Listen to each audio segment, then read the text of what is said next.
Hello friends, welcome to my channel. मैं हूं योगेश। आज के इस वीडियो में हम डिस्कस करेंगे काटसा वेवर के बारे में।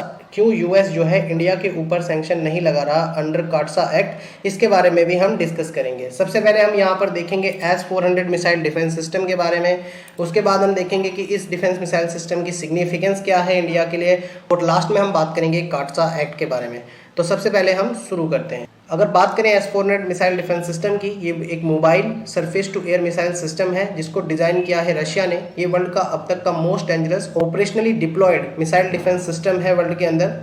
और इवन जो यूएस का थर्ड एक मिसाइल डिफेंस सिस्टम है जिसकी फुल फॉर्म है terminal high altitude area defence system, और उससे भी काफ़ी अच्छी कैटेगरी का इसको माना जाता है। अगर बात करें हम किस तरीके के टारगेट ये इंगेज कर सकता है इसके बारे में, तो ये ओल्ड टाइप के एरियल टारगेट, चाहे वो एक एयरक्राफ्ट हो, अनमैन्ड एयर व्हीकल हो, या फिर बैलिस्टिक और क्रूज मिसाइल हो जो विद इन रेंज हो 400 किलोमीटर और जिसका एल्टीट्यूड हो 30 किलोमीटर के अंदर, उसको ये ट्रैक कर सकता है और शूट डाउन भी कर सकता है। अगर बात करें ये कितने सिस्टम को एक बारी में ट्रैक कर सकता है, तो वो 100 है। और ये कितने सिस्टम को इंगेज कर सकता है साइमल्टेनियसली, तो वो 6 है। अगर हम बात करें इस डील की, तो ये डील जो है अक्टूबर 2018 में हुई थी 5.43 बिलियन US डॉलर में, जिसमें रशिया ने इंडिया को जो है S-400 ट्रिम मिसाइल सिस्टम देने की बात कही थी। इसके ऊपर यूएस ने उस टाइम पर ऑब्जेक्शन भी उठाया था। इंडिया ने पहले अमेरिका को कहा कि आप हमें अपना थर्ड मिसाइल डिफेंस सिस्टम दे दीजिए, बट यूएस ने उस टाइम पर एक सोफिस्टिकेटेड टेक्नोलॉजी इंडिया को देने से मना कर दिया था। तो इंडिया ने एक डील कर ली रशिया से S-400 मिसाइल डिफेंस सिस्टम को लेकर। अब बात कर लेते हैं कि क्यों इंडिया के लिए ये सिस्टम जो है वो सिग्निफिकेंट है। देखिए हुआ क्या था, चाइना ऑलरेडी इस सिस्टम को 2015 में ही खरीद चुका था, जिसकी डिलीवरी रशिया ने 2018 में शुरू भी कर दी थी। जैसे ही चाइना के पास एक S-400 सिस्टम आता है तो इसको एक गेम चेंजर की तरह देखा जाने लगा रीजन में, और चाइना की जो एयरफोर्स है वो काफ़ी स्ट्रॉन्ग नज़र आने लगी। अब इंडिया को जो है इस सिस्टम को काउंटर करने के लिए कुछ ना कुछ सिस्टम चाहिए था।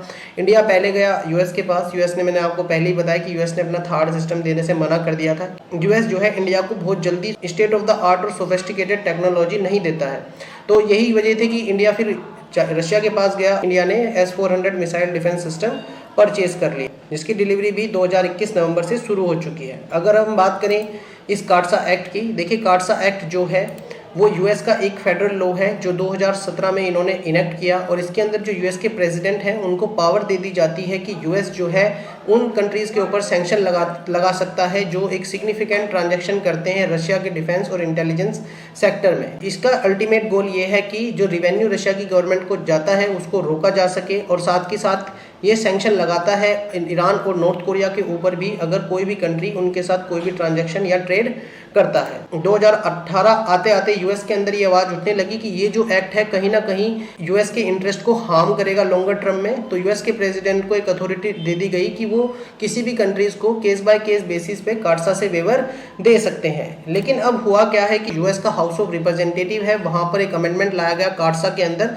ताकि इंडिया को एक प्रॉपर वेवर दिया जा सके। यहाँ पर आप देख सकते हैं हिंदुस्तान टाइम्स का आर्टिकल है, और ये कह रहा है कि 330 वोट जो है इसके फेवर में गिरी है कि इंडिया को काटसा के अंदर वेवर दे देना चाहिए, और 99 इसके अगेंस्ट में गई है। अब ये बिल जो है इनकी अपर हाउस में जाएगा और उसके बाद लास्ट में प्रेसिडेंट के इसके ऊपर साइन होंगे और एक ये प्रॉपर जो है वो बिल बन जाएगा। तो ऑफिशियल हो जाएगा कि इंडिया को अब एक प्रॉपर वेवर काटसा के अंदर मिल चुका है। आप देखिए इंडिया जो है यूएस के लिए एक इम्पोर्टेंट कंट्री है, एक इम्पोर्टेंट अलाय है। अगर आप अपने अलाय के ऊपर ही सैंक्शन लगा देते हो तो लोग आपके ऊपर ट्रस्ट करना बंद कर देते हैं। मान लीजिए आप अपने दोस्त के खिलाफ ही साजिश करनी शुरू कर देंगे तो कल को वो दोस्त आपके ऊपर ट्रस्ट करेगा कैसे।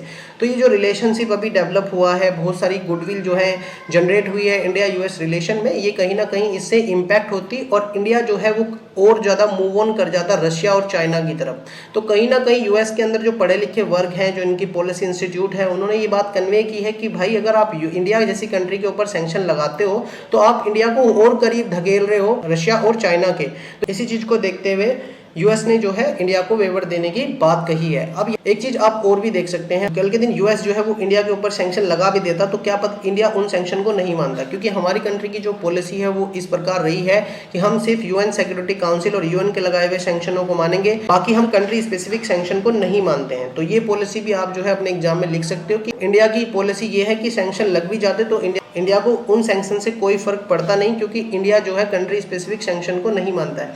और यहीं पर एक विरोधाभास सामने निकल कर आता है। देखिए, हम रशिया के केस में तो सैंक्शन नहीं मान रहे हैं, बट हमने ईरान के केस में तो सैंक्शनों को माना, उनसे तो तेल जो है हमने लेना बंद कर दिया। तो देखिए, हर कंट्री का अपना इंटरेस्ट होता है। हमारे इंटरेस्ट में था कि हम ईरान से तेल ना लें, पर हमारे इंटरेस्ट में है हम रशिया से वेपन खरीदें, क्योंकि हम नहीं चाहते कल के दिन रशिया जो है वो चाइना के कैंप में पूरी तरीके से ढकेल दिया जाए। तो ये जो है हर कंट्री जो है वो अपने इंटरेस्ट को देखती है। भारत भी अपने इंटरेस्ट को देखकर काम कर रहा है, यूएस अपने इंटरेस्ट को देखकर काम कर रहा है। तो आपके लिए ये जानना जरूरी है, सारे जो डीप पॉइंट है अंदर के उनको समझिए और एक अंडरस्टैंडिंग प्रॉपर तरीके से डेवलप करने की कोशिश कीजिए टॉपिक को लेकर। सबसे ज़्यादा जो इम्पोर्टेंट है आपके लिए जानना कि इंडिया को वेवर देने की बात चल रही है। जब ये वेवर पूरे तरीके से मिल जाएगा तो इसके बारे में और पढ़ लीजिएगा। S-400 मिसाइल डिफेंस सिस्टम है क्या, ये आपको पता होना चाहिए। कौन सी कंट्री का है ये आपको पता होना चाहिए। और इस वीडियो में इतना ही। चैनल को सब्सक्राइब कीजिए, वीडियो को लाइक कीजिए, शेयर कीजिए, कमेंट कीजिए। Thank you. जय हिंद।